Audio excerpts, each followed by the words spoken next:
The music in Ainadamar is a very new and unique sound world that mixes classical tradition with flamenco music, but also Spanish music and folk traditions. And so there's an incredible merging of styles, but really captures the essence of Spain and Lorca in particular. Well, for a start, flamenco comes from Spain, from Andalusia, which is in the south of Spain. And it's very rhythmical. It's a highly rhythmical dance style. And the really characteristic things in flamenco are like the hand movements.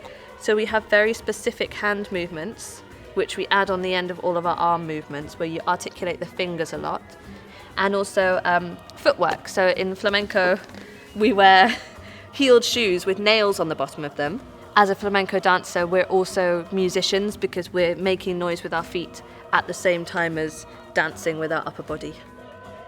Ainadamar is one of the most relevant operas giving place to flamenco music.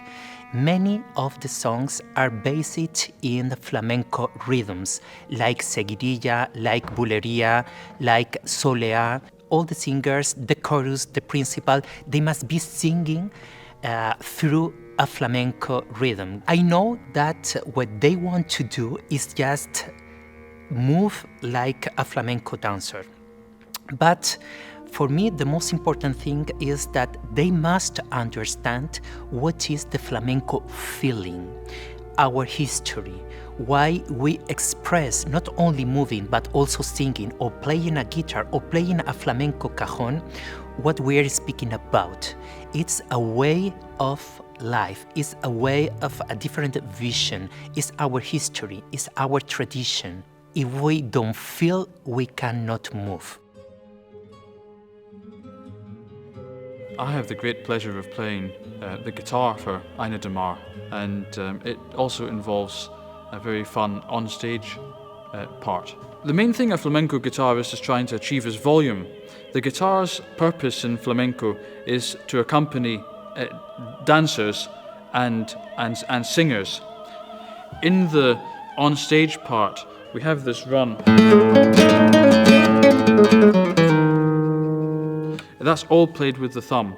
A classical guitarist wouldn't normally do that, but in playing it with the thumb, you get the sound that the composer's looking for. Flamenco in an opera is one of the main ways in which it's different from normal flamenco is that a lot of the time traditional flamenco is improvised, and in an opera you can't improvise because the music is set. Also, a lot of the time we're dancing in unusual positions, or we're dancing on top of sets, or wearing non-traditional costumes.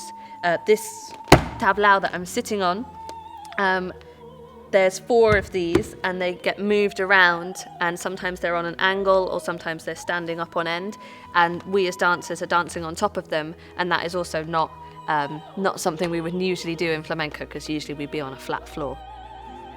For all of us working on this piece, it's been an incredible journey of learning. And as our flamenco musician friends tell us, as soon as you start going into detail in flamenco, you enter a sort of wormhole of detail.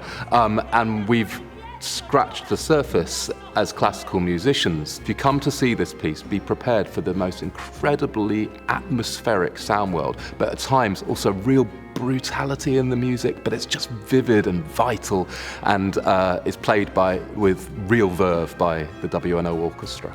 I'm working with real flamenco dancers who give a real expression, and I'm working also with the principal singers.